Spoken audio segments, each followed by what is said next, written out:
Mas a gente sempre vai usar o ensaio clínico? Não, nem sempre a gente vai ter suporte, estrutura para isso, nem toda coisa a gente consegue fazer um ensaio clínico realmente. Algumas coisas na prática fica inviável fazer um ensaio clínico, às vezes pelo custo, às vezes porque é uma intervenção que pode causar dano para o paciente.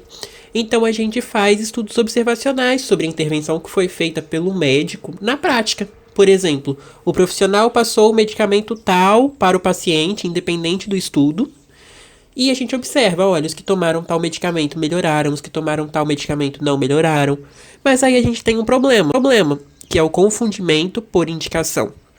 O conceito de confundimento por indicação é quando a característica clínica do paciente que motivou o profissional a dar aquele medicamento se associa com a melhora dele, ou com a piora, ou com a condição, o desfecho que aconteceu.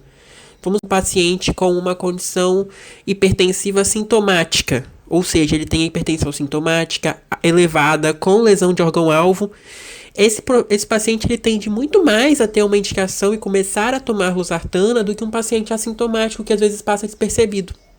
Então eu posso ter um confundimento por indicação, porque aquele que eu dei o medicamento vai ter um prognóstico pior, porque ele já teria um prognóstico pior antes, enquanto aquele que eu não dei, ele vai ter um prognóstico às vezes melhor, não porque o prognóstico dele é melhor por não ter recebido o medicamento, mas porque ele não recebeu o medicamento exatamente por ele não estar tão grave.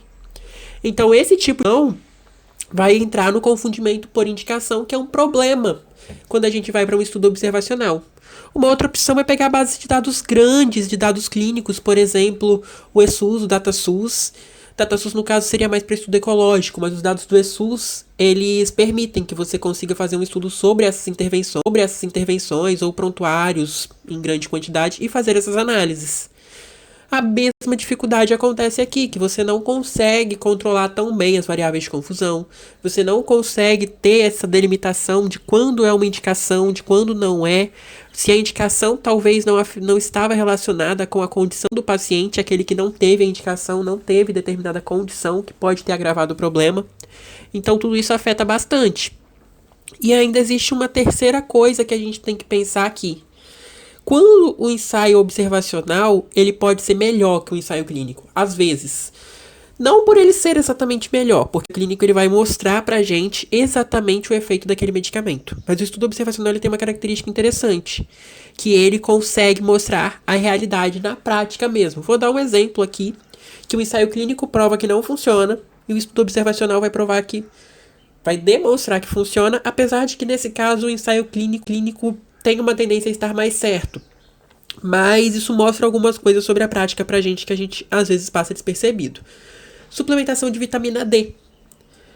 Em estudos observacionais, em que você afere a vitamina D do paciente ou que você até suplementa, a vitamina D tende a indicar um melhor prognóstico do paciente, tende a ter melhores resultados. Mas em ensaios clínicos randomizados isso não se comprova. Por que isso acontece?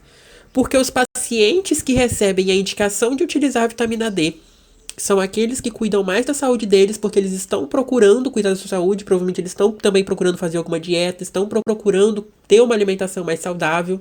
Não à toa eles estão querendo suplementar. Ao mesmo tempo, também esses pacientes, eles são pacientes que às vezes fazem mais atividade física, aqueles que têm uma vitamina D sérica mais alta por padrão. Às vezes são pacientes que tomam mais sol e tendem a ter uma condição clínica melhor.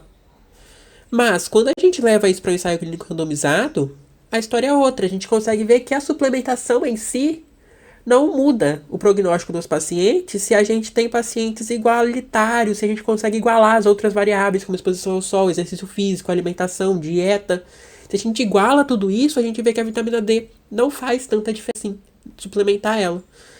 E onde entra a questão do que eu quero dizer com isso? Que, apesar de tudo, o estudo observacional, nesse caso, ele mostrou pra gente a prática, que é o que realmente acontece na prática. Então, apesar da suplementação de vitamina D não ajudar, os pacientes que suplementam vitamina D, eles têm um prognóstico melhor, eles têm uma condição clínica melhor. Não diretamente por isso. Mas na prática, às vezes a prática acaba sendo o que mais importa. Não estou dizendo aqui que tem que suplementar a vitamina D, até porque eu tenho bastante discordância sobre isso, mas a gente consegue entender como que na prática às vezes algumas coisas vão se encaixando.